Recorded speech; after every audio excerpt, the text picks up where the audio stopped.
ଦେଖନ୍ତୁ ବରିଗୁମା ଓଡିଶାର ସବୁଠୁ ବୃହତ୍ତମ ବ୍ଲକ ହେଲା ବରିଗୁମା।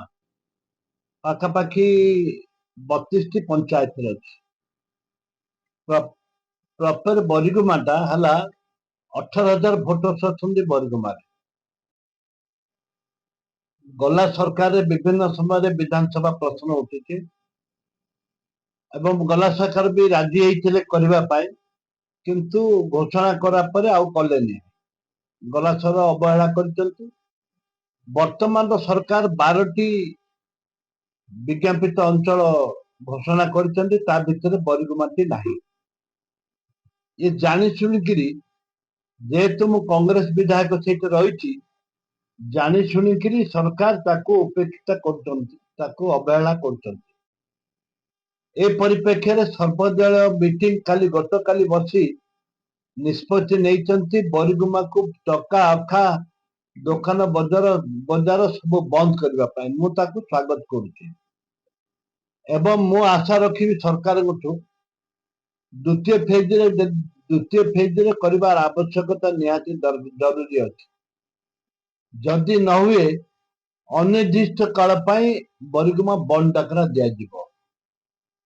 କଂଗ୍ରେସ ଦଳ ତରଫରୁ ହଉ ନହେଲେ ସର୍ବ ଦଳୀୟ ତରଫରୁ ଅନିର୍ଦ୍ଦିଷ୍ଟ କାଳ ପାଇଁ ଦୋକାନ ବଜାର ଅଖ ଚକ ବନ୍ଦ କରାଯିବ। ଆସନ୍ତା 29-30 ବେଳକୁ ତାକୁ ବନ୍ଦ ଡାକରା ଦେବ ବୋଲି ନିଷ୍ପତ୍ତି ନେଇଛୁ। ଏ ପରିପ୍ରେକ୍ଷୀରେ ମୁଁ ସରକାରଙ୍କୁ ଅନୁରୋଧ କରିବି, ତୁରନ୍ତ ପଦକ୍ଷେପ ନିଅନ୍ତୁ ଏବଂ ତୁରନ୍ତ ଘୋଷଣା କରନ୍ତୁ ବରିଗୁମାକୁ ଏନ୍ଏସି ର ମାନ୍ୟତା।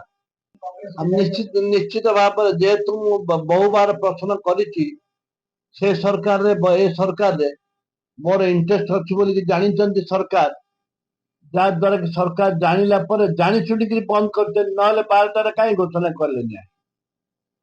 12ଟା ଯୋଉ ଘୋଷଣା କଲେ କ୍ୟାବିନେଟରେ ଆସିଲା, 12ଟାରେ କାହିଁ ଘୋଷଣା କଲେ? ୟାଠୁ ଛୋଟ ଛୋଟ ଗ୍ରାମ ପଞ୍ଚାୟତକୁ ସେ କରିଛନ୍ତି। ବରିଗୁମାରେ ପପୁଲେସନ ଅଲ୍ କ୍ରାଇଟେରିଆରେ ବରିଗୁମା ସମ୍ପୂର୍ଣ୍ଣ ସକ୍ଷମ ଅଛି। ସବୁ କ୍ରାଇଟେରିଆକୁ ସେ ଫୁଲଫିଲ କରୁଛି। ଯଦି ସବୁ କ୍ରାଇଟେରିଆକୁ ଫୁଲଫିଲ କରୁଛି, କାହିଁକି ସରକାର ଘୋଷଣା କଲେନି?